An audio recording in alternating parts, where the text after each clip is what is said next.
बहुत बहुत स्वागत है आपका आज के इस वीडियो में। परीक्षा में अगर आप बहुत ही ज़्यादा अंक लाना चाहते हैं, बहुत ही बेहतरीन अंक लाना चाहते हैं, तो आपको परीक्षा भी बेहतरीन ढंग से देना होगा। उत्तर पुस्तिका को एकदम अच्छे तरीके से आपको लिखना होगा। कहीं पर भी कोई भी बचकानी गलती आपको नहीं करना होगा और उसी क्रम में ये वीडियो आया है। यहाँ पे आपके दिमाग में जो छोटा से छोटा संदेह होगा उसको भी दूर किया गया है, उसको भी बताया गया है। तो वीडियो को अंत तक जरूर देखिए क्योंकि यहाँ से आप बहुत कुछ सीख के जाने वाले हैं। ठीक है, सबसे पहले आप जैसे ही परीक्षा जिस दिन भी आपका है वहां जाने के लिए आप समय से पूर्व घर से निकले, क्योंकि परीक्षा केंद्र पे अगर आप देर से पहुंचेंगे तो वहां आपको अंदर नहीं जाने दिया जाएगा, एंट्री नहीं मिलेगा, लेट एंट्री। आपको समय पे जाना है, समय से एंट्री लेना है। ठीक है, वहां पे आपको नहीं सुना जाएगा। आप कितना भी हाथ पैर जोड़ लीजिए, कुछ भी कर लीजिए, आपको अंदर नहीं जाने दिया जाएगा। ठीक है, तो पहला बात आपको ध्यान में रखना है। हर साल कई सारे बच्चों का एग्जाम छूट जाता है ट्रैफिक की वजह से और दूसरे समस्या की वजह से, तो आपको ये गलती नहीं करना है। ठीक है, उसके बाद जैसे ही आप जाइएगा तो आपको पहले पता चल जाएगा कि आपका कौन सा हॉल में है। बाहर में रोल नंबर के हिसाब से चिपका रहता है दीवार पे। ठीक है, तो वहां से आप जानकारी लेके अपने रूम में चले जाइएगा और एक बार रूम में आप चले जाइएगा फिर आपको जो देखिए, चलिए इसको मैं बाद में बताऊंगा, पहले समझिए। जो उत्तर क्वेश्चन पेपर होता है वो आपको सबसे बाद में दिया जाता है। ठीक है, पहले आपको रोल नंबर सब डालने वाला जो होता है, अटेंडेंस शीट और ओएमआर शीट, ये सब आपको पहले मिलेगा। ठीक है, तो उस सबको पहले सावधानी पूर्वक आपको कर लेना है। सब कुछ इंग्लिश हिंदी दोनों में रहता है, आपको पहले पढ़ लेना है और अच्छे से करना है। कहीं पर कोई संदेह रहे, कोई डाउट रहे तो इन्विजिलेटर वो आपको बताएंगे, गाइड करेंगे, आपको उस अनुसार भर देना है। ठीक है, लेकिन ध्यान रखिए, कई बार जो इन्विजिलेटर होते हैं, जो रूम के अंदर होते हैं, उनको भी उतना जानकारी नहीं होता है। वो मिडिल स्कूल के टीचर रहते हैं और कुछ तो समझते हैं कैसा होता है, तो वो लोग भी कई बार गलत बता देते हैं। तो आपको अगर लगे कि उनका बात सही नहीं है, आपको संदेह हो, तो आपको रुक जाना है, सब बच्चों को भरने देना है। सब जब कर ले तब लास्ट में संतुष्ट होकर उस वाले ऑप्शन को आपको भी कर देना है। ठीक है, पहले नहीं करना है अगर आपको संदेह लग रहा है तो। ठीक है, तो इस तरह से आपको कर देना है। उसके बाद क्वेश्चन पेपर जैसे ही मिले, उसके बाद क्वेश्चन पेपर को फाड़ना है, सिर्फ उसको तोड़ना है, मतलब उसमें लगा रहता है। ठीक है, तो उसको फाड़ना है आपको आराम से। और उसके बाद क्वेश्चन को हल करते वक्त देखिए, उत्तर पुस्तिका को कैसे आपको भरना है वो सब समझिए, बहुत ही ज्यादा महत्वपूर्ण है।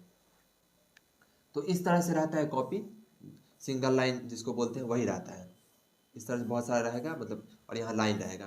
तो कई सारे बच्चे क्या करते हैं ना, मान लीजिए उत्तर 7 है तो यहीं पर लिखेंगे उत्तर 7 या 8, मान लीजिए 8, और फिर क ख ग घ रहता है तो नीचे में लिखेंगे क। तो इस तरह से, क्योंकि यहाँ कम जगह रहता है। ठीक है, तो और फिर यहीं से क्या करेंगे, वो उत्तर लिखना चालू कर देंगे, यहीं से पूरा मतलब लिखते हैं आंसर।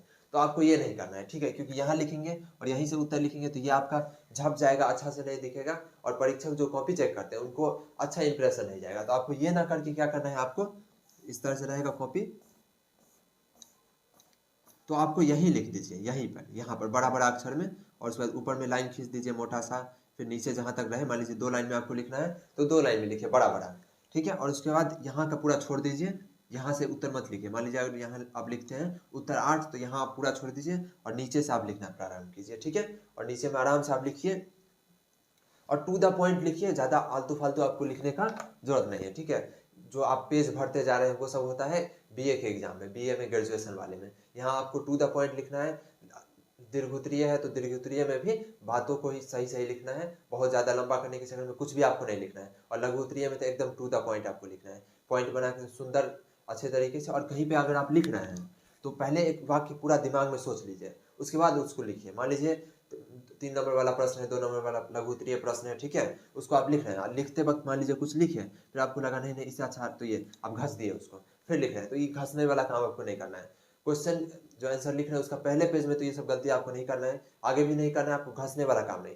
पहले पूरे वाक्य को दिमाग में सोच लीजिए, उसके बाद आप लिखिए। ठीक है, कट कुट जितना कम रहेगा, जितना नीट एंड क्लीन आप साफ सुथरा लिखिएगा, अंक उतना ज़्यादा आपको मिलेगा थ्योरी में। और ऑब्जेक्टिव का तो खैर छोड़ ही दीजिए, उसको तो गोला घसना है, उसमें तो आपको ईमानदारी पूर्वक नंबर मिलेगा। और ऑब्जेक्टिव में भी समझिए बात को, 4 ऑप्शन रहता है, ए बी सी और डी। एक बार अगर आप सी घस लिए किसी प्रश्न का तो दोबारा आप सही, आपको पता चल गया नहीं ए बी उत्तर होगा, तो बी को घस के आप इसको ऐसे कर दीजिएगा तो कुछ नहीं होगा, क्योंकि ये इंसान नहीं चेक करता है, टीचर नहीं चेक करते हैं, ये मशीन द्वारा होता है और अलग जगह पे होता है। तो ये सब आपको नहीं करना है, सोच समझ के उसको करना है। और कई छात्र क्या करते हैं, उसके पास क्वेश्चन पेपर आता है, वो क्वेश्चन पेपर में टिक कर लेते हैं, इसका बी, 8वां का सी डी पहले कर लेते हैं, उसके बाद कॉपी पेस्ट करते हुए हमारे में, मान लीजिए 6ठा का वो सी तो 6ठा में सी घसेगा, फिर 10वां का बी तो 10वां में बी घसेगा, इस तरह से घसता है। और कई बार क्या होता है, इसी क्रम में मान लीजिए 8वां में उसको सी घसना है, तो 8वां प्रश्न लाइन बाय लाइन रहता है ना, तो 8वां की जगह वो 7वां में सी घस देते हैं। तो ये सब गलती भी आपको नहीं करना है, ध्यान से आपको करना है। छठा का उत्तर सी होगा तो OMR में भी छठा में ही आपको सी घसना है, किसी दूसरे में नहीं। क्योंकि इसका यही दिक्कत है कि एक बार आप गलत घस दिए तो उसको काट नहीं सकते आप, फिर वो हो गया आपका गया 1 नंबर। तो ध्यान से आपको करना है, ठीक है। और इसको मैं बता चुका हूँ, नीचे लिखना है। और एक बात, एक उत्तर हो जाए तो उसका 1 या 2 लाइन छोड़ दीजिए, उसके बाद अगला लिखिए। कुछ बच्चे क्या करते हैं, यहाँ पे खत्म होता है और यहीं 1 लाइन छोड़ के यहीं से चालू करते हैं। नहीं, अब 2 लाइन छोड़िए, अच्छा रहेगा आपके लिए, सेफ रहेगा। क्योंकि कुछ बच्चे बड़ा बड़ा लिखते हैं, कुछ छोटा लिखते हैं, तो 2 लाइन अगर आप छोड़िएगा तो स्पष्ट अंतर रहेगा, ये अलग अलग उत्तर है, ये अलग उत्तर है, या अलग उत्तर है। तो ये आपके लिए अच्छा रहेगा। और मान लीजिए कोई दीर्घ उत्तरीय है, अब यहाँ से शुरू किया और कॉपी के 2 लाइन बच गया, वहां तक आप कर दिए उसको। आपको यहीं से नया प्रश्न का उत्तर नहीं चालू करना है, इस 2 लाइन को छोड़ दीजिए और अगले पेज में आप आ जाइए, ठीक है। तो आपको पेज बचाना नहीं है, पेज बहुत सारा रहता है, आपको साफ सुंदर लिखना है, ठीक है। आप कितना भी लिखेंगे ना तो भी पेज नहीं कमेगा आपका, इतना ज़्यादा दे देता है बिहार बोर्ड में, बहुत भर के, मतलब पेज का कोई कमी नहीं है। तो आपको आराम से साफ सुथरा लिखने पर ध्यान देना है, बजाय कि पेज बचाने के चक्कर में आपको घचपुच करना है, ठीक है। वो सब नहीं, साफ सुथरा लिखिए, ठीक है। और एक बात और समझिए, देखिए मान लीजिए यहाँ पे मैं इसको, चलिए समझिए, देखिए कॉपी है मान लीजिए, तो 2 पेज रहता है ना, एक लेफ्ट और राइट, इस तरह से। तो मान लीजिए आप अगर कोई दीर्घोत्तरीय प्रश्न लिख रहे हैं, ठीक है। और दीर्घोत्तरीय में क्या होता है, कई बार मान लीजिए एक प्रश्न है भौतिकी का, उसमें थ्योरी भी लिखना है और नीचे में जो फॉर्मूला होता है वो भी लिखना है समझाने के लिए, तभी आपको पूरा अंक मिलेगा। तो मान लीजिए आपको थ्योरी आता है, आप पूरा लिख दिए, और यहाँ पे मान लीजिए आप सोचे कि जगह छोड़ देते हैं और बाद में लिखेंगे, तो आप बिंदास जगह छोड़ दीजिए। और क्योंकि परीक्षा में क्या होता है ना, जो लास्ट का 20 मिनट आधा घंटा जो होता है, उसमें बच्चे छात्र एक दूसरे से बात करने लग जाते हैं और माहौल एकदम हल्का हो जाता है, शिक्षक भी उतना नहीं बोलते हैं, एकदम माहौल बोलते हैं ढिलाई हो जाता है वो। तो वहाँ आप पूछ के फटाफट इसको कर सकते हैं। अगर आप नहीं भी करें तो यहाँ तो जगह छोड़ेंगे तो कोई दिक्कत नहीं, अगला देख ही लेगा। यहाँ पे भी मान लीजिए आधा पे छूट गया तो कोई दिक्कत नहीं, नीचे में आप लिख देंगे कृपया पृष्ठ पलटे, या PTO यानी प्लीज टर्न ओवर। अब अगर ये सब नहीं भी लिखेंगे ना, तो भी जो इन्विजिलेट मतलब जो चेक करने वाले होते हैं वो पलट के देखेंगे। क्योंकि मैं ऐसे शिक्षकों को जानता हूँ, मैं उनसे पढ़ा भी हूँ, जो क्वेश्चन चेक करते हैं आंसर शीट 10th वाले छात्रों का, 12th वाले छात्रों का, तो वो पूरा बराबर अच्छे से देखते हैं, ठीक है। तो अगर आप यहाँ छोड़ भी दीजिएगा, मान लीजिए कुछ नहीं लिखे और ये आधा पेज छूट गया, तो अगला वो पलट के देखते हैं कि बच्चा आगे कुछ लिखा है कि नहीं। तो उन सब के लिए आपको कोई दिक्कत नहीं, सोचना है कुछ भी नहीं फालतू। जो चेक करता है वो क्या करता है, जो भी आपका कॉपी कौन शिक्षक चेक करेगा वो बोर्ड बाद में पता लगा सकता है। जो भी चेक करता है वो साइन करता है जो भी सीट रहता है उसमें, ताकि बाद में अगर कोई चैलेंज करे तो आयोग इस बात का पता लगा सके, बिहार बोर्ड, कि इस कॉपी को कौन चेक किया है। तो वो पूरा पारदर्शिता रहता है बाद में, इसलिए जो भी शिक्षक चेक करते हैं वो अपना दिमाग खोल के चेक करते हैं। यही कारण है कि आप देखे होंगे कि जो पढ़ने में तेज रहता है उसको अच्छा नंबर मिलता है, जो कमजोर रहता है उसको कम नंबर मिलता है, क्योंकि एकदम ईमानदारी से चेक होता है, अच्छे से चेक होता है, ठीक है। तो यहाँ अगर आप छोड़ भी दीजिएगा तो कोई दिक्कत नहीं है, तो आप जगह छोड़ दीजिएगा उसको करने के लिए आप दिमाग से, ठीक है।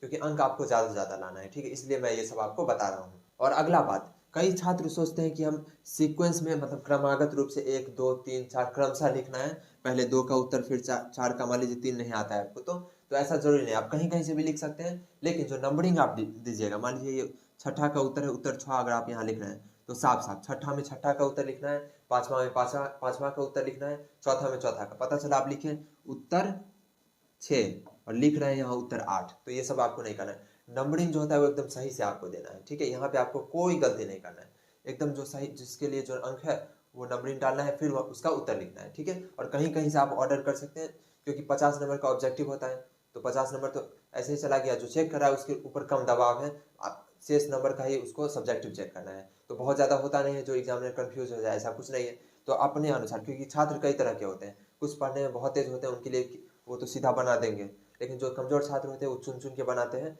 ताकि जो आता है उसको पहले बनाते हैं। तो ये नंबरिंग ऊपर नीचे रहेगा तो भी कोई दिक्कत नहीं है, और आप बिंदास ऐसा कर सकते हैं। ऐसा कोई नियम नहीं है जो बोलता है कि आप क्रमशः ही उत्तर को लिखें, ऐसा कुछ नहीं है, ठीक है। और आपको क्वेश्चन नहीं उतारना है, जैसे मान लीजिए प्रश्न पूछा गया है कि जैव प्रक्रम क्या है, सोचते हैं बायोलॉजी का क्वेश्चन है, तो आपको क्वेश्चन नहीं उतारना है कि जैव प्रक्रम क्या है, उसके बाद आंसर आप लिखेंगे। तो ऐसे नहीं, क्वेश्चन नहीं उतारना है, सीधा आपको उत्तर लिखना है। आप ANS लिखे या उत्तर लिखे, वो आपकी मर्जी है, लेकिन आप सीधा आंसर लिखें, आप प्रश्न को ना उतारें, ठीक है। और अगला चीज मैं आपको बता देता हूँ, ये भी बहुत ही ज्यादा महत्वपूर्ण है। आपको एग्जामिनेशन हॉल में कोई भी फर्रा चीट ये सब नहीं ले जाना है, क्योंकि इसका कोई फायदा नहीं होता है, आपका बर्बाद होगा समय। अगर आप पकड़ा जाएगा तो आपको एकदम जिल्लत किया जाएगा, मतलब बेइज्जत किया जाएगा, एकदम आपको बहुत आपके साथ गलत होगा, तो आपका इंसल्ट होगा वो अलग, और कुछ उससे फ़ायदा होने वाला नहीं है। आप फर्रा लेके जाइए क्वेश्चन, क्योंकि आप बीए का एग्जाम नहीं दे रहे हैं, जो गेस्ट पेपर से क्वेश्चन आएगा आपको पता ही है कि यही सब क्वेश्चन आने वाला है, तो गेस्ट पेपर फाड़ के ले गए और उसको लिख दिए। वो बीए वाला छात्र करता है, ग्रेजुएशन वाला, क्योंकि उसको पता होता है कि यूनिवर्सिटी यही प्रश्न पूछेगा। आप में ऐसा नहीं है, आपको पता नहीं कि क्या पूछा जाएगा, आप कितना ले जाइएगा फाड़ के, और वहाँ खोल के लिखना ये सब बहुत मुश्किल काम है, पकड़ा जाएगा।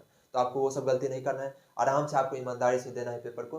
हाँ, और एक बात और, कई छात्र होते हैं अगल बगल वाला जो बार बार आपसे पूछेगा, तो आपको ज्ञानी नहीं बनना है, आपको आराम से अपना लिखना है।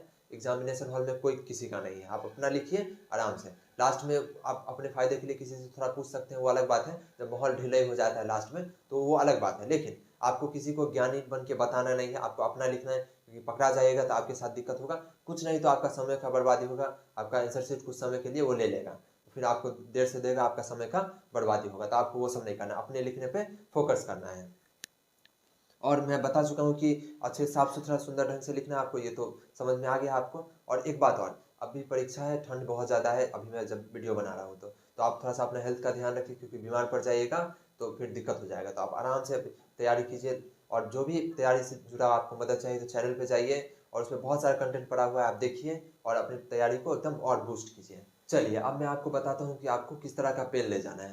तो आपको दो ही कलर में पेन ले जाना है, एक ब्लैक और एक ब्लू, और एक्स्ट्रा पेन ले लीजिएगा ताकि खराब हो जाए तो आप उससे लिख सकते हैं। और OMR को ब्लैक से भरिए तो बेहतरीन रहेगा आपके लिए, और बाकी को आप ब्लू से भी लिख सकते हैं और ब्लैक से भी, ठीक है। और आपको जेल नहीं लेना है, आपको बॉल पेन लेना है, ये तो आपको पता ही होगा, क्योंकि जेल पेन जो होता है वो थोड़ा सा इस तरह से गाढ़ा चलता है, लेकिन अगर आप उसको ऐसे कीजिएगा तो इस तरह से हो जाता है, वो पूरा फैल जाता है। तो जेल नहीं लेना है, आपको बॉल पेन लेना है, और जिससे आप लिखते हैं आमतौर पर उसी को खरीदिए। और ऐसा नहीं है कि खरीद लिए आप उसी पेन को उसी दिन एग्जाम देते वक्त खरीद लिया उसी से लिखना है, ऐसा नहीं है। कोई भी पेन जो होता है उस नया नया में वो अच्छा नहीं चलता है, तो किसी भी पेन को अनबॉक्स किए, मतलब ढक्कन खोल या लिख रहे हैं तो अच्छा नहीं लिखाएगा। आपको एक हफ्ता 2 हफ्ता पहले उस पेन को खरीद लेना है और उसी से लिखना है, आपका हाथ भी बैठ जाएगा, और जिस पेन से आपका हाथ पहले से बैठा हुआ है वही खरीदिए, ठीक है। कोई ब्रांडेड कंपनी का खरीद के जो आपके हाथ पे फिट नहीं आ रहा है तो वो आप उससे अच्छे से नहीं लिख सकते हैं, ठीक है। तो उसको खरीद लीजिए और एक हफ्ता पहले से उसे लिखिए, ताकि उसका एकदम बढ़िया से बन जाए और अच्छा हैंड राइटिंग चलने लगे, ठीक है। तो आपको इस बात का भी ध्यान रखना है, पेन का भी, ताकि हैंड राइटिंग सुंदर रहे। और अगर आपके मन में और भी कोई सवाल है तो आप कमेंट करके पूछ सकते हैं। अगर आप वीडियो में यहाँ तक आए हैं, मतलब मैं मान के चल रहा हूँ कि आप बहुत ही अच्छे छात्र हैं और आप परीक्षा को लेके एकदम सीरियस हैं, तो आपको आपकी परीक्षा के लिए बहुत ही ज़्यादा शुभकामना, आप बहुत अच्छे अंक लाएंगे। और अगर आपको एजुकेशनल कंटेंट देखना है, पढ़ाई से रिलेटेड आपके परीक्षा में और भी ज़्यादा तैयारी करना है, तो आप चैनल पर जा सकते हैं, बहुत सारा कंटेंट पड़ा हुआ है, वीडियो पड़ा हुआ है, आप उसको देखिए, रिवाइज कीजिए, और नोट्स है तो उससे भी कीजिए। अपनी पढ़ाई को एकदम अच्छे तरीके से जारी रखिए और परीक्षा में एकदम दमदार तरीके से लिख के आइए। आपको आपके एग्जाम के लिए बहुत ही ज़्यादा शुभकामना।